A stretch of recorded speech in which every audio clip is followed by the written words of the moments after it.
Lo siento. No, está bien. Bueno, querido Dios, gracias por esta noche tan linda, gracias porque estamos unidos, gracias por la familia que somos, Señor, gracias porque tenemos el privilegio y el honor de escuchar y estudiar y amar tu palabra, Señor. Permita que este día, esta noche, tu palabra nos transforme, nos cambie, nos muestre el camino y nos haga conocer más del amor de tu Hijo Jesús, Señor. Gracias por la Biblia, que es la inspiración de nuestras vidas. Gracias, Señor, por permitirnos estar juntos. Los que estamos, les ruego que cuiden mucho a Danilo, que está manejando, y que cuide a los demás hermanos y hermanas, y que traiga a los que faltan por llegar.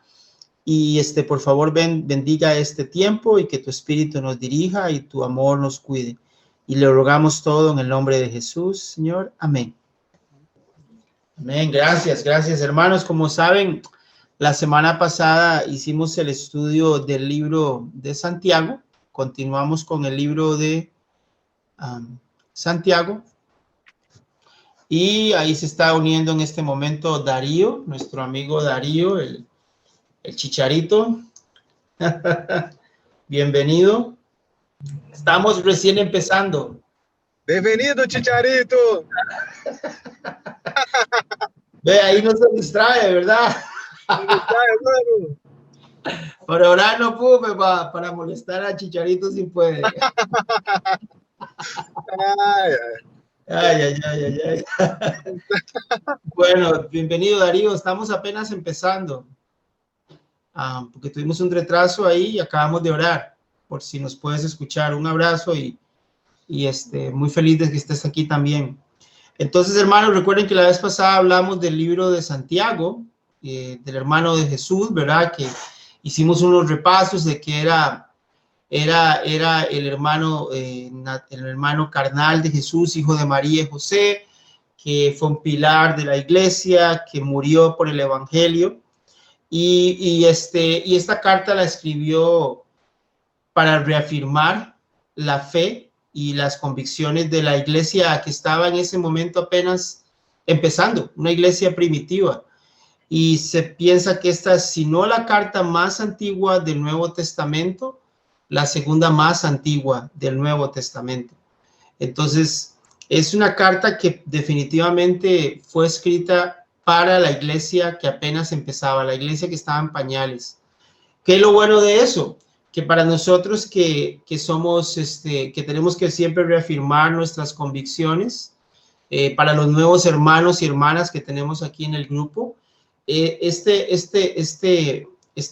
epístola es increíble, es vital para poder refrescar esas convicciones que aprendimos cuando estudiamos la Biblia y para poder fortalecer nuestra fe.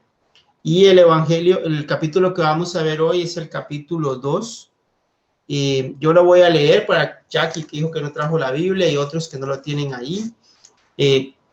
Estamos empezando en Santiago capítulo 2 al 1. Si alguno quiere hacer una pregunta durante este tiempo, con mucho gusto, hermanos. Si alguno quiere compartir, me encantaría escucharlos.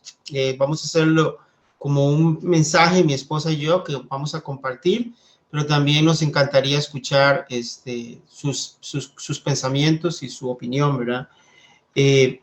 Empezando en el capítulo 2, esto es algo muy, muy básico, algo que a nosotros nos puede parecer molesto, pero ha existido, y yo incluso creo que lo he visto en la iglesia hace muchos años, no en nuestra iglesia, pero en mis primeros años como cristiano, y puede ser un error que nosotros mismos podamos cometer. El capítulo 2, versículo 1 dice: hermanos míos, la fe que tienen en nuestro glorioso Señor Jesucristo no debe dar lugar a favoritismos. El mensaje de hoy se llama oradores de fe, oraciones de fe. Vamos a enfocarnos, hermanos, en hablar de la fe. En este capítulo, la fe se ve de diferentes perspectivas, diferentes puntos de vista. Aquí, por ejemplo, habla Santiago al puro principio que la fe que tenemos en Jesús no puede dar lugar a favoritismos, Supongamos que en el lugar donde se reúnen entra un hombre con anillo de oro y ropa elegante, y entra también un pobre desarrapado. Si atienden bien al que lleva ropa elegante y le dicen, siéntese usted aquí, en este lugar cómodo, pero al pobre le dicen, quédate ahí de pie o siéntate en el suelo a mis pies, ¿acaso no hacen discriminación entre ustedes juzgando con malas intenciones? Escuchen, mis queridos hermanos, ¿no ha escogido Dios a los que son pobres según el mundo para que sean ricos en la fe y hereden el reino que prometió a quienes lo aman? Pero ustedes han menospreciado al pobre. ¿No son los ricos quienes los explotan a ustedes y los arrastran a los tribunales? ¿No son ellos los que blasfeman el buen nombre de aquel a quien ustedes pertenecen? Hacen muy bien si de veras cumplen la ley suprema de la Escritura. Ama a tu prójimo como a ti mismo. Pero si muestran algún favoritismo, pecan y son culpables. Pues la misma ley los acusa de ser transgresores, porque el que cumple toda la ley, pero falla en un solo punto, ya es culpable de haberla quebrantado toda. Pues el que dijo no cometas adulterio, también dijo no mates. Si no cometes adulterio, pero matas, ya has violado la ley. Hablen y pórtense como quienes han de ser juzgados por la ley que nos da libertad, porque habrá un juicio sin compasión para el que actúe sin compasión. La compasión triunfa en el juicio. ¿Qué escritura? Es la primera parte que vamos a ver. Qué montón de ricos pensamientos hay en esta escritura, hermanos. Definitivamente, yo creo que todos de nosotros hemos vivido en cierta forma el favoritismo. Hemos vivido de alguna u otra forma el favorecer a familiares, a amigos, a personas del trabajo. De alguna u otra forma hemos cometido incluso como cristianos ese error. Incluso dentro de la misma iglesia podríamos decir que hacemos discriminaciones, ¿no? Podíamos vivir eso. Yo recuerdo el 5 de mayo del año pasado cuando Javier Amaya predicó y que Edwin y yo tuvimos el honor de traducir y predicar con él.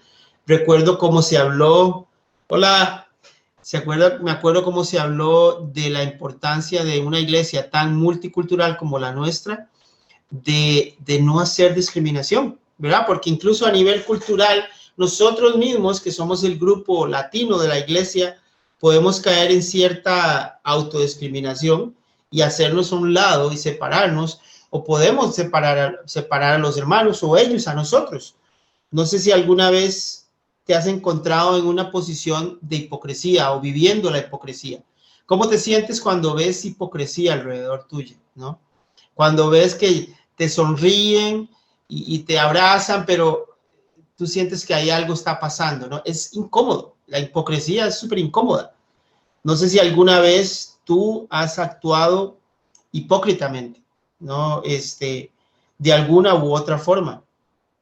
La palabra aquí claramente dice que la fe que tenemos no debe dar lugar a ese favoritismo. Imagínense que nosotros, en esta iglesia, es muy claro lo que Santiago está diciendo. Es el hombre que viene, que tiene dinero, que tiene capital, que tiene cierta inteligencia, no sé, un cierto vehículo, le vamos a decir que se siente al frente, lo vamos a atender bien. Y yo lo he visto, hermano, de veras yo lo he visto, lamentablemente incluso en nuestra iglesia, ¿verdad? Por no decir en otros lugares donde de pronto la imagen siempre va a influir más que el corazón.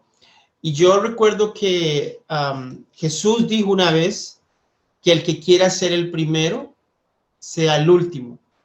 Y este es un mensaje de su hermano Santiago repitiendo precisamente lo que él aprendió de Jesús. Que el que quiere, que si entras a una fiesta o una boda, siéntate atrás. No sé si se acuerdan esa historia que está, creo que en Mateo, donde Jesús les dice, siéntate atrás y si estás atrás, el maestro de ceremonias de la fiesta o el que te invitó a la fiesta, si te da el honor de sentarte adelante junto a él, va a ser mucho mejor, ¿no? Va a ser una alegría para ti, pero si tú llegas pretendiendo ser mejor y te sientas al frente y te mandan atrás, es una vergüenza al final. Entonces yo creo que aquí Santiago lo que está hablando es de la importancia de la humildad en nuestras vidas y de no ser hipócritas y de no discriminar. Dios quiere que tomemos cuidado de las demás personas, de los que no tienen tal vez mucho. Incluso podemos vivir discriminación, digamos, fuera de la iglesia. De pronto hay un dogma ahí, en la iglesia se ha hablado mucho últimamente de la desigualdad racial, ¿no?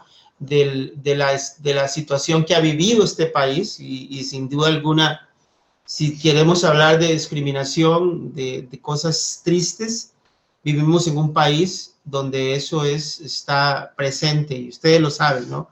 A todos nos llena de enojo, a todos nos molesta, pero algunos no, algunos lo ven como normal, algunos lo ven como natural pensar que por su color o su estatus o su originalidad o su nacionalidad son mejor que otros y pueden discriminar a otros. A mí me anima mucho mi hijo Josué porque nos está siempre diciendo que él quiere ir a Worcester y llevar bagels, creo que es algo así, muffins a las personas que viven en la calle, ¿no? ¿Cuántas veces nos hemos encontrado discriminando a esas personas también?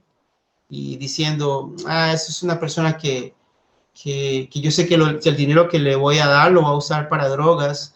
Yo lucho mucho con eso, hermanos, y aquí la carta de Santiago dice que podemos darle gusto a los ricos y los ricos son los que nos explotan, dice él ahí, y darles un mejor trato, aunque haya tanta hipocresía en este mundo. Y me imagino, eso que mi hijo quiere hacer a mí me impacta mucho porque de pronto nosotros a veces no tomamos el tiempo para ir a ayudar a las personas que están ahí porque hasta cierta forma los discriminamos. Nos discriminamos entre nosotros mismos y como les digo, eso puede vivirse incluso en nuestro grupo o en nuestra iglesia. ¿Qué tal la discriminación por edad, no? Algunas veces eso es latente también, ¿no? De pronto yo no me reúno con la gente que es mucho más joven que yo o mucho mayor que yo. Me da ese pecado de discriminar a mis hermanos que son mayores o a mis hermanas que son mayores. Eso puede ser también algo que es lamentable y se puede vivir. De pronto, las personas que hablan mucho o que hablan poco, y nos podemos llenar de perjuicios contra las personas, hermanos, y buscamos una razón para discriminar.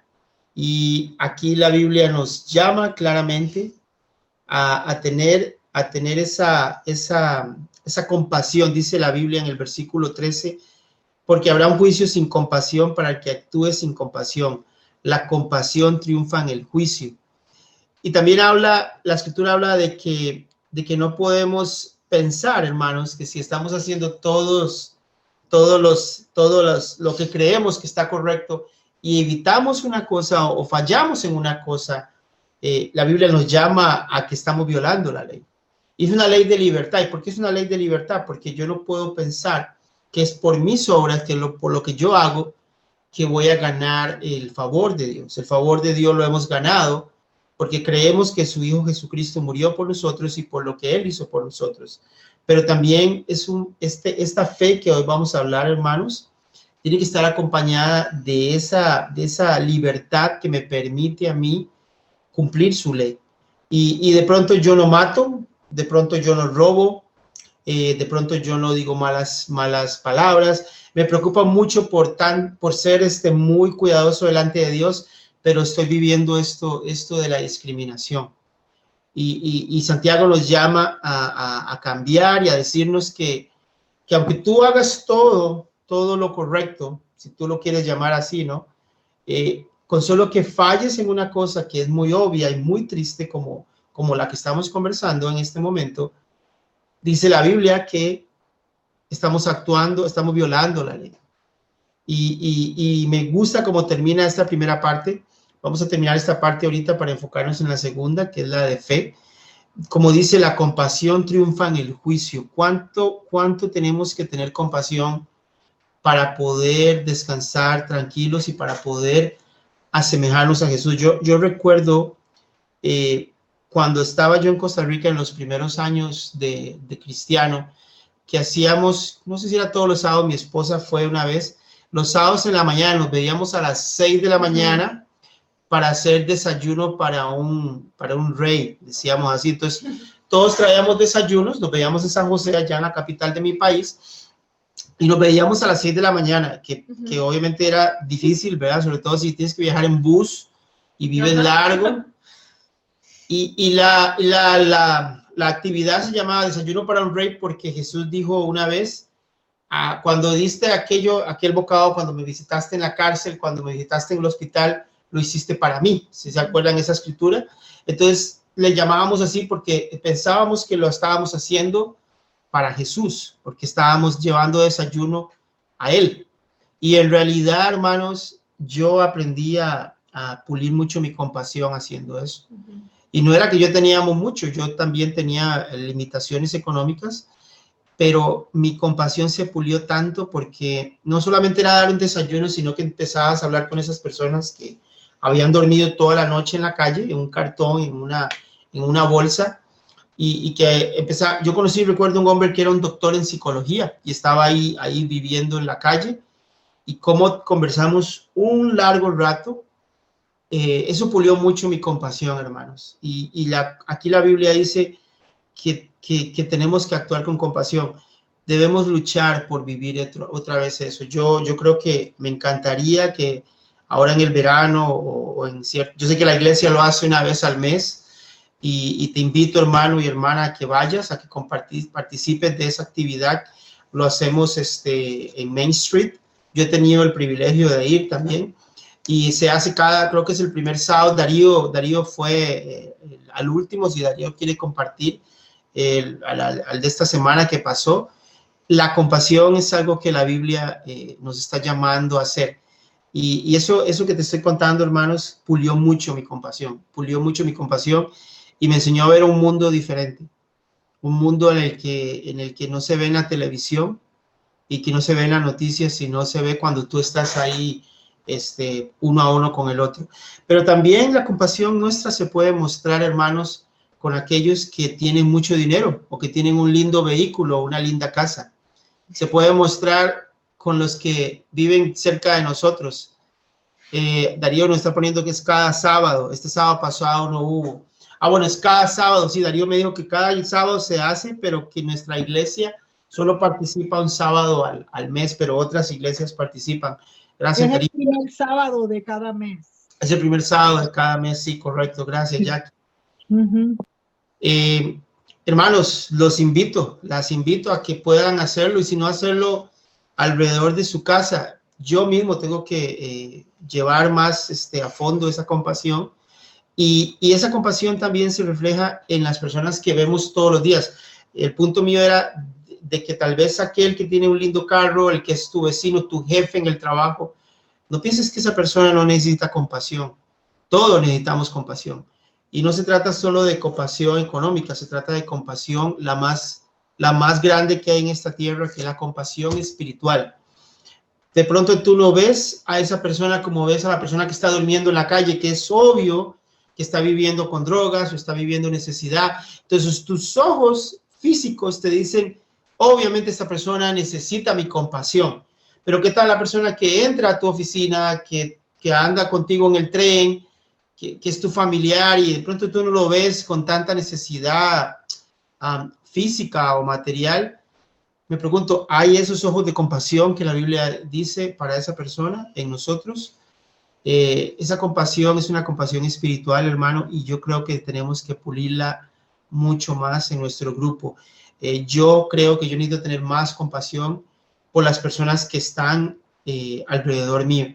Compasión por mis hermanos, mis hermanas, compasión por, me refiero a paciencia, tolerancia, ¿no? Pero esa compasión que tú puedes tener por la persona que está contigo en el gimnasio entrenando, que de pronto crees que no tiene ningún problema, tú no sabes qué está pasando en la vida de esa persona.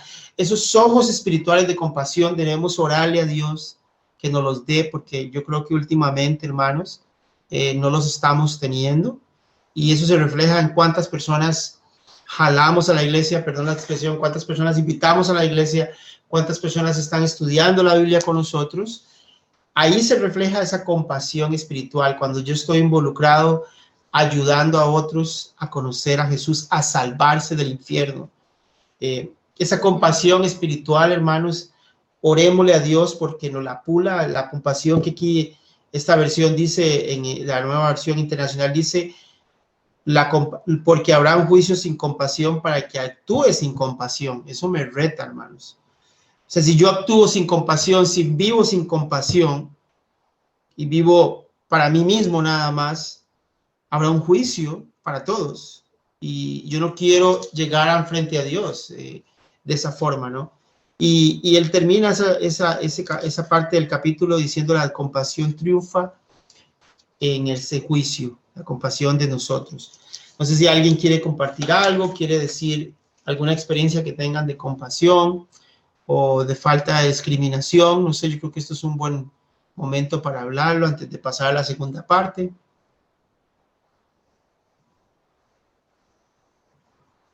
Me gustaría comentar sobre los dos, ¿no?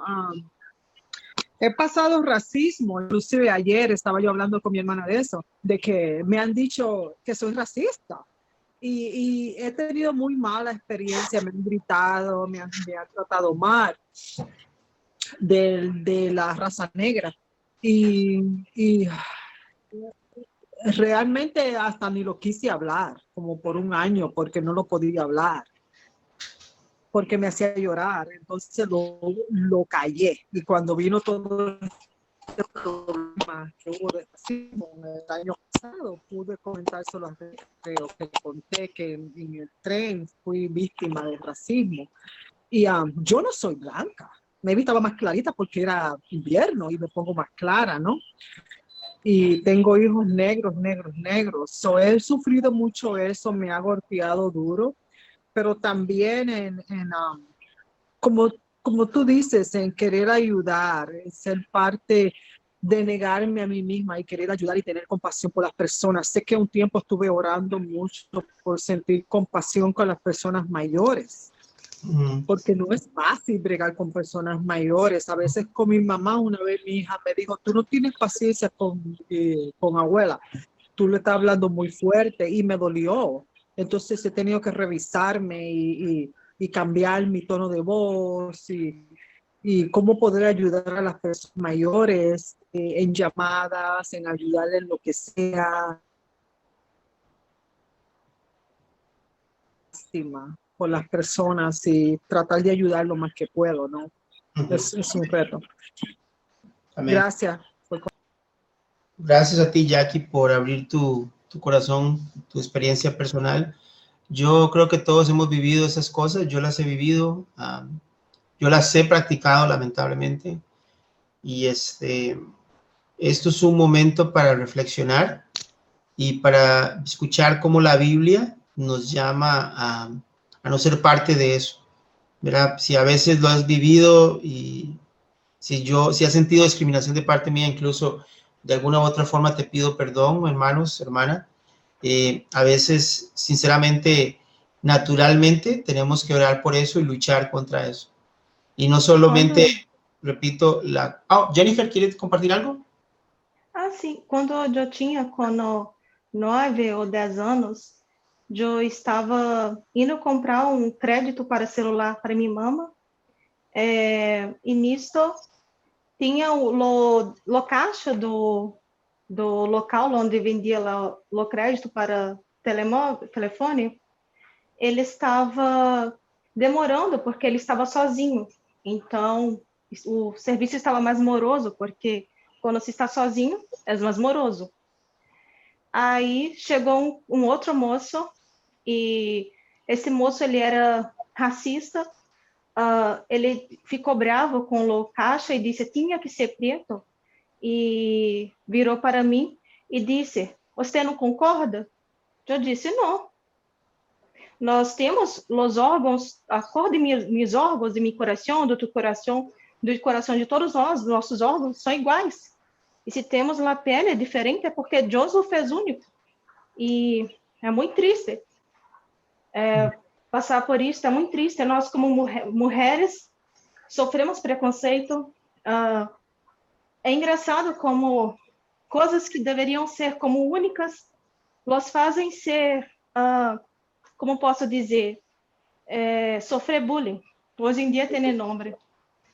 Quando eu era pequenita, minha mãe me mandava bonita para a classe de roupa, como minha mãe me preocupava. E eu sofri bullying. Uma menina queria me bater porque disse que eu estava arrumada para a classe. E é engraçado que qualquer coisa que temos de diferentes, seja uma característica física ou seja uma característica da fala ou qualquer coisa assim, são consideradas como ruim, mas deveria ser considerado único. É muito triste isso. Gracias. Gracias por compartirnos tu experiencia, Jennifer. Lo apreciamos mucho. Gracias por abrir su corazón también. Y hermanos, yo creo que en la iglesia lo hemos visto incluso cuando han compartido esto, ¿verdad? Entonces, la Biblia nos llama a hacer una diferencia. Gracias, Jennifer. Jennifer tiene un punto muy cierto. Las mujeres viven mucha discriminación. Todo el mundo, ya sea por una razón, una forma, ya sea por tu edad, por tu país, por tu acento, ¿no? Mi acento, cuando yo hablo inglés, obviamente tengo un acento y yo siento que a veces he sido discriminado por eso, ¿verdad? Yo creo que tenemos que ver las cosas como Jesús las ve, o sea, ver a esas personas con compasión, porque en realidad necesitan lo que la Biblia dice, compasión, ¿no? Y también desarrollar esos ojos para todos con compasión, ¿no? Gracias. Ahora vamos a empezar con la segunda parte, que es la parte de la fe y las obras, que está en el versículo 14. Voy a compartirles, hermanos. Dice así, capítulo 2, versículo 14. Mi esposa va a compartir un poco de eso. Ok, está bien. Vamos a ponerle de acuerdo aquí. Y voy a leerles lo que dice: hermanos míos, ¿de qué le sirve a uno alegar que tiene fe si no tiene obras? ¿Acaso podrá salvarlo esa fe? Supongamos que un hermano o una hermana no tienen con qué vestirse y carecen del alimento diario. Y uno de ustedes les dice: que les vaya bien, abríguense y coman hasta saciarse, pero no les da nada de lo necesario para el cuerpo. ¿De qué servirá eso? Así también la fe por sí sola, si no tiene obras, está muerta. Santiago aquí está hablando de varios tipos de fe. Y una de las fees que aquí él menciona es, vamos a ver, yo veo aquí 3 tipos de fe. Una fe salvadora y genuina, que es la que viene de Dios, pero también él habla de otras fees como una fe inútil y una fe que no tiene un respaldo, ¿no? Por ejemplo, yo creo que si yo le digo a alguien: sí, hermano, Dios te bendiga. ¿Cuántas veces la gente le gusta que le digan eso, o le gusta decir: Dios te bendiga, bendiciones? Pero, ¿y qué estoy haciendo yo para que esta persona reciba esa bendición, no? De pronto es bueno decir eso, y yo creo que es lindo, ¿no? Yo le puedo decir a mi mamá, por ejemplo, a mi mamá que vive en Costa Rica, le puedo decir: sí, mami, Dios te bendiga, y de pronto nunca la llamo para saludarla, nunca la llamo para preguntarle cómo está, no sé si necesita algo o no, y yo no se lo doy. Solo un ejemplo de alguien tan importante para nosotros que es nuestra mamá. Imagínense si a veces no acompañamos esa fe con obras, con nuestros propios familiares, cuanto más con aquellos que no son nuestros familiares o de la iglesia. A veces, por ser perezosos, no hacemos lo correcto. O sea, digo, sí, queremos compartir la fe, queremos hacer a salvar personas, queremos que el ministerio crezca, pero no movemos mucho nuestra fe en obras, ¿no? Y de pronto, hermanos, a veces lo veo hasta en las reuniones, ¿no? En esta reunión, quiero ser abierto con ustedes, debería haber más personas, ¿no? Algunos están faltando por muchas razones, yo no quiero juzgar a nadie, algunos tienen razones claras, pero otros simplemente, hermanos, es que no quieren acompañar su fe y la convicción que adquirieron yendo a la iglesia o con obras, porque de pronto ahí tengo muchas cosas que hacer, ¿no? Creo que estoy feliz, estoy animado de ver a muchos ahora aquí en el mensaje, y esto lo hacemos por la gloria de Dios, no porque tengo que, ¿no? Otra cosa que dice aquí en el versículo 18 y 19 que les voy a leer: Dice, sin embargo, alguien dirá, tú tienes fe y yo tengo obras. Pues bien, muéstrame tu fe sin las obras y yo te mostraré la fe por mis obras. ¿Tú crees que hay un solo Dios? Magnífico. También los demonios lo creen y tiemblan. Parece que creer no cuenta mucho o no es suficiente. Y yo creo que eso es muy contradictorio a lo que el mundo religioso, otras iglesias te enseñan, ¿no? Muchos te enseñan que es suficiente creer en Jesús. Es suficiente creer que Jesús te salvó. Y se llama la gracia por fe, ¿no? Y es cierto. Es por fe en Cristo, la Biblia lo dice en Romanos, que nosotros somos salvos. Pero Santiago dice aquí algo muy claro. ¿Qué fe habla más? ¿La fe que se refleja en la persona o la fe que se refleja en la boca? ¿O la fe que se refleja en mi mente? ¿Cómo sentiría mi esposa si todos los días yo le digo que la amo y exactamente todos los días hago cosas que reflejan todo lo contrario? Entonces mi esposa diría, este es un hipócrita, porque me dice que me ama, pero hace todas las cosas que muestran que no me ama. Entonces yo juro y le prometo a mi esposa que la voy a querer, que la voy a respetar, que la voy a cuidar, pero siempre la maltrato, la discrimino, llego tarde a la casa, no sé. Tú imagínate un hombre que maltrata a su esposa, ¿no? Lo mismo con mis hijos. Mis hijos, y esto para los que tenemos hijos, los hijos son la fe, la prueba real de esto que dice la Biblia. Un hijo nunca va a esperar, nunca esperes de tu hijo algo que tú no le estás enseñando. Es súper retante que yo le diga a mi hijo que no, por ejemplo, no grite si yo le grito. No, yo le dije a mi hijo, no mienta si yo miento. O que yo le diga a mi hijo, vamos a la iglesia temprano si yo llego todo el tiempo tarde a la iglesia, ¿no? Cosas tan básicas. Los niños son esponjitas, si lo entendemos, que están viéndonos cada día. Entonces, lejos de enseñarle a mis hijos con la palabra, yo tengo que enseñarles con la palabra, pero también con mi propia vida. La Biblia dice que la fe verdadera se muestra no con solo creer, sino con las obras. Hay varias fes. Aquí en la versión que yo tengo dice que Santiago habla de la versión de la fe genuina, de la fe demoníaca. ¿Cómo la fe demoníaca? La fe que tienen los demonios.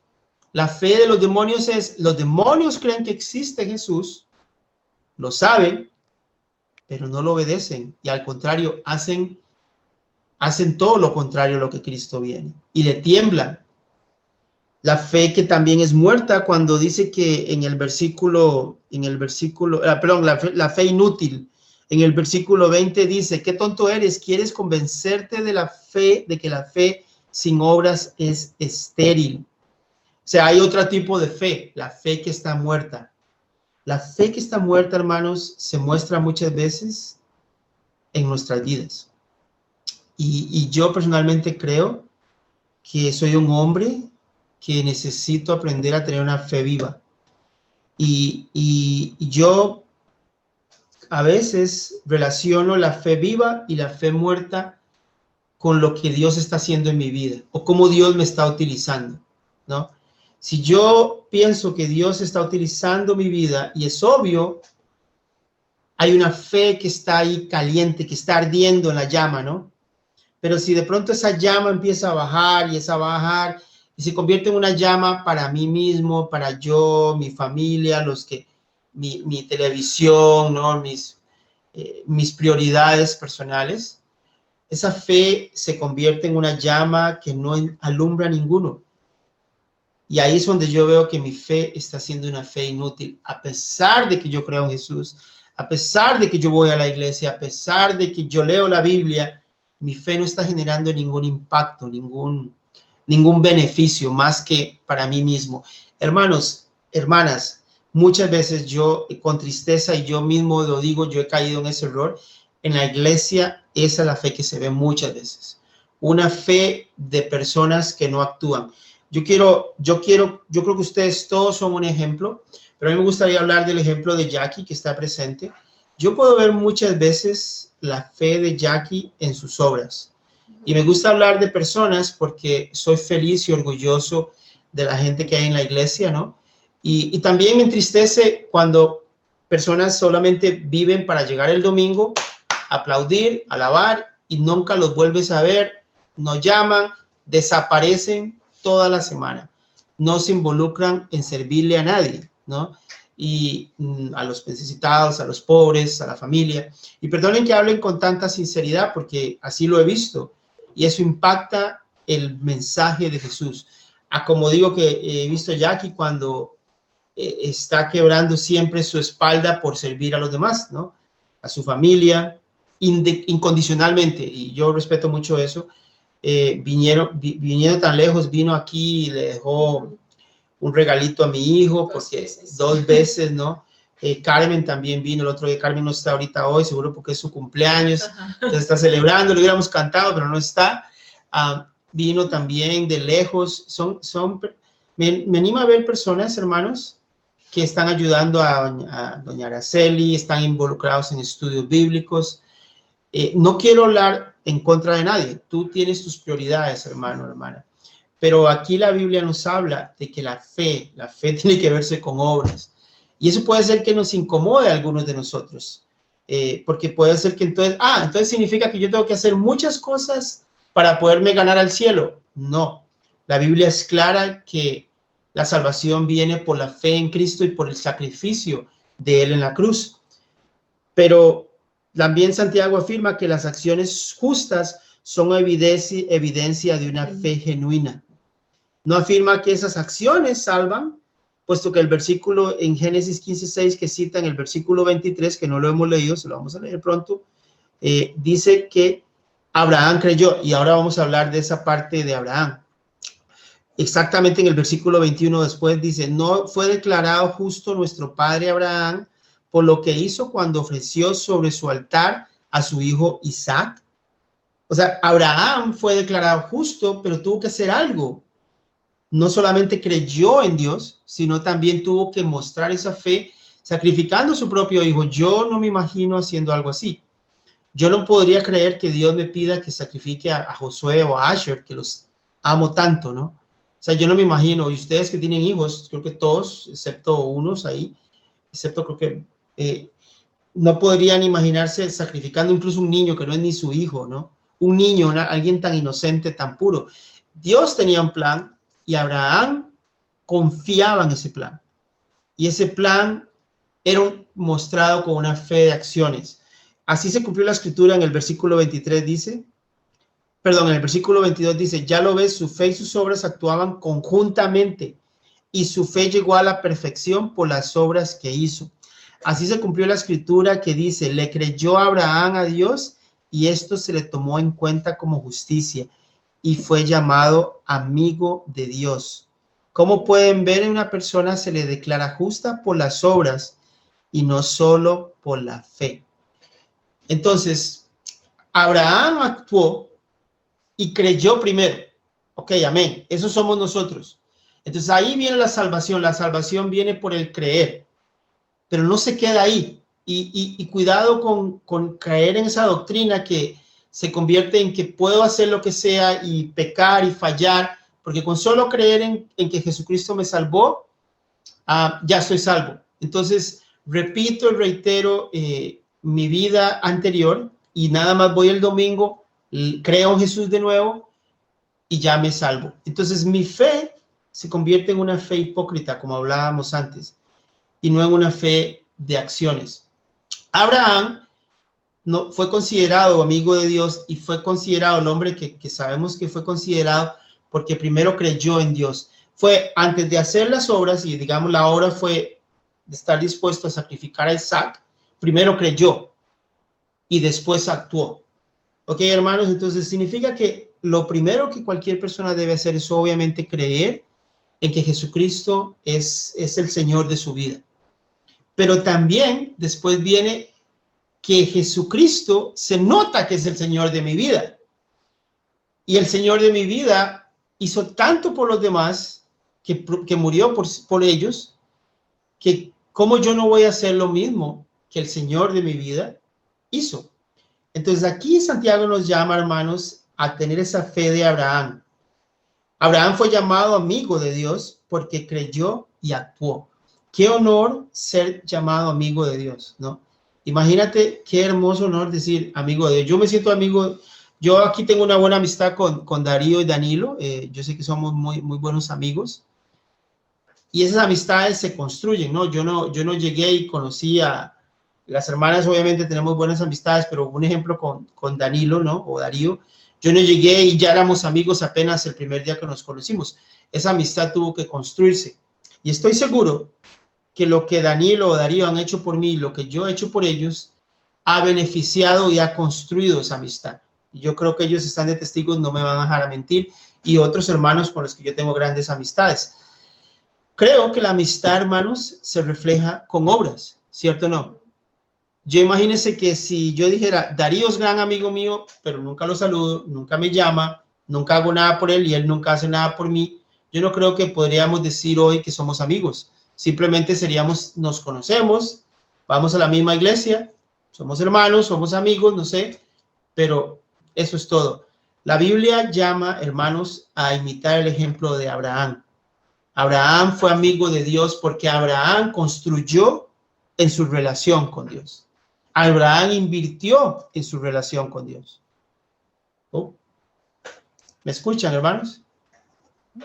¿Qué pasó? ¿Sí? Perdón. Sí. Perdón, es que perdí todas las... Se apagaron todas las pantallas de aquí de la computadora.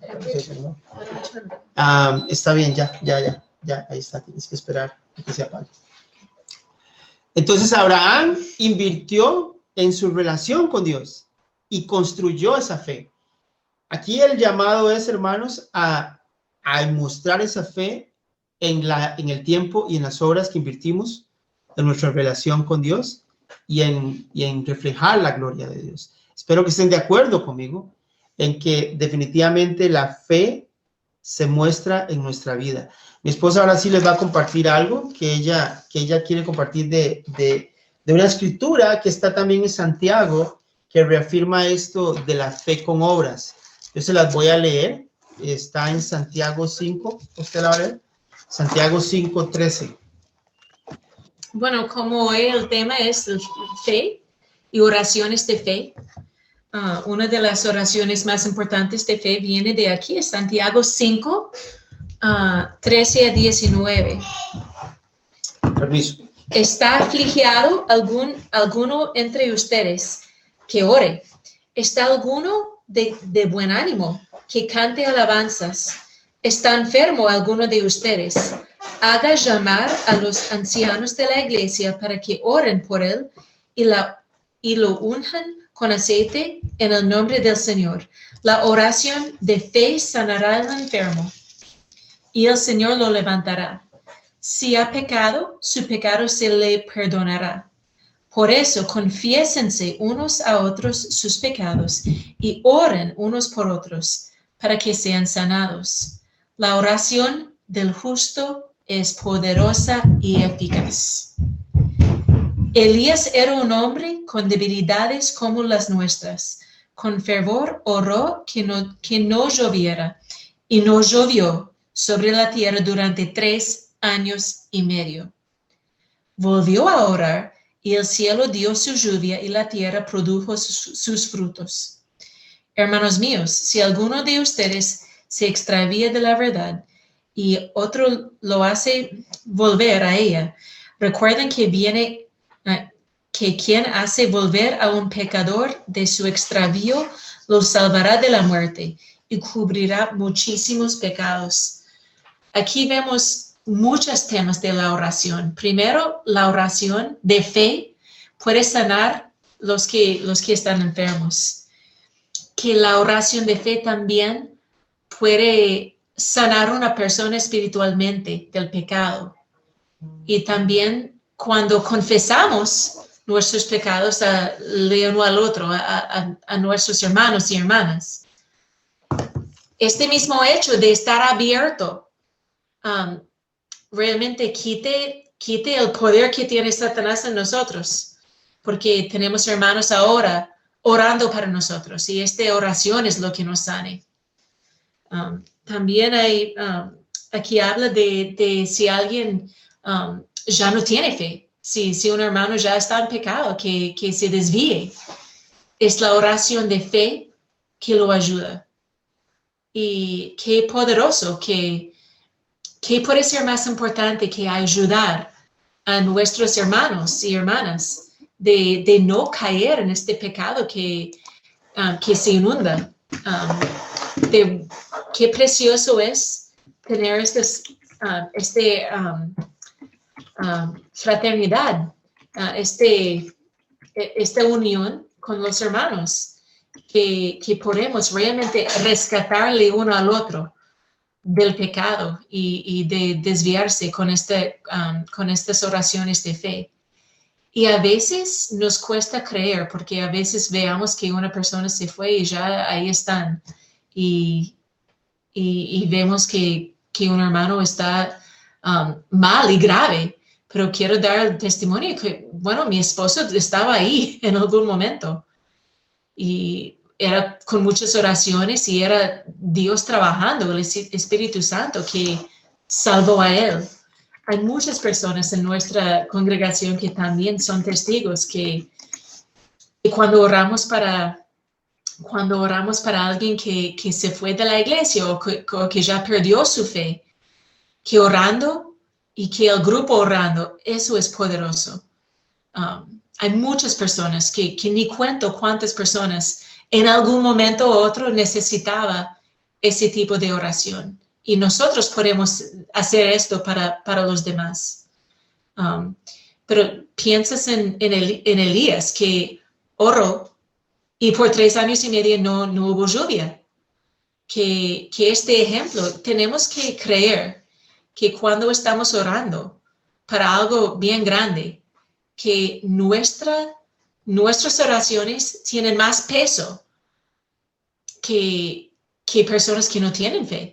Que imagínense alguien orando para tal y tal cosa.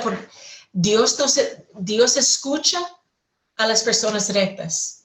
Y aquí dice, es una promesa de Dios que la oración de una persona de rectitud es fuerte y poderoso. Y podemos confiar que Dios siempre nos escucha. Él siempre hace su voluntad, pero podemos cambiar el corazón de Dios. Podemos afectar las emociones de Dios con nuestra fe. Jesús, cuando estaba como asombrada, lo que realmente fue especial para Jesús es cuando vio fe verdadera en personas. Entonces, hoy aprendimos de fe y de hechos y muchos tipos de fe, y podemos aprender del libro de Santiago de tener esta fe, que nuestras oraciones son fuertes y siempre nos escuchan.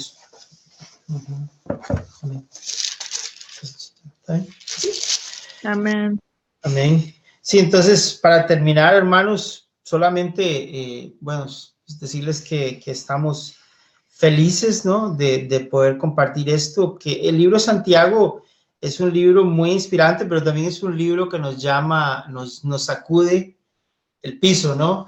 Entonces, aunque lo hagamos bonito y lo hagamos suave, creo que eso es lo que buscaba Santiago con la iglesia primitiva, y no tiene que ser diferente con la iglesia de hoy en día. Está buscando una iglesia que tenga la fe real, que se muestra con acciones. Ahora, el llamado es, ¿qué tipo de fe tienes tú hoy, hermano? ¿No? ¿Qué tipo de fe tengo yo hoy? ¿No? Tengo una fe como una fe demoníaca, como la que habla en el versículo 19, que los demonios creen, ¿no? Suena feo decir eso, pero existen esos tipos de demonios que creen que Dios existe, ¿no? Y que creen en Jesús, pero hacen cosas completamente diferente, ¿no? Tengo una fe inútil, como la que habla en el versículo 19, o tengo una fe muerta, como la que habla en el versículo 26, o tengo una fe como la de Abraham, en la cual habla el versículo 21, ¿no? Que se mostró con hechos. El llamado para nosotros es, ¿qué tipo de fe tengo yo hoy? es una pregunta que tengo que hacerme yo mismo, yo misma, ¿no? Tú mismo, hermano, tienes que preguntarte, ¿qué tipo de fe tengo yo hoy? La respuesta la puedes tú mismo encontrar en este capítulo, ¿no? Creer que Dios va a actuar en nosotros. Aprecio mucho que mi esposa dice, Jesús fue impactado por la fe de las personas que sanó. Muchas veces, si ustedes leen el Evangelio, dice que Jesús quedó impactado, por ejemplo, de este hombre que dijo, cuando dijo, Señor, no tienes que ir a mi casa porque yo mismo tengo hombres bajo mi orden y les digo, hagan esto y esto. O sea, le estaba diciendo, Jesús, pues lo que tú hagas esto, va a pasar. Eso es fe, y Jesús quedó impactado de esa fe. Y era un hombre que ni siquiera pertenecía al pueblo de Israel, era un romano, ¿no? Y eso lo que ella dice es muy cierto, hermanos, hermanas. Nuestra pasión al orar, nuestra fuerza al orar por alguien, o por nosotros mismos, o por lo que tú quieres ver, hace milagros, si tú crees y tienes una fe con acciones, ¿verdad? Entonces eso es lo que queríamos compartirles. Gracias por su tiempo, lo apreciamos mucho, hermanos y hermanas. Ahí veo los mensajes de Jackie diciendo que sí, el libro de Santiago es muy retante. Es uno de mis favoritos. Qué bueno que la iglesia pidió que compartiéramos porque es uno de mis favoritos. Y he aprendido más haciendo estos mensajes, he aprendido más cosas de este libro. La Biblia, tú sabes, nunca paras de aprender. Entonces, hermanos, gracias por ese tiempo. Voy a poner la pausa aquí al video y vamos a dejar que, vamos a ver, ¿dónde es? Si alguien quiere compartir.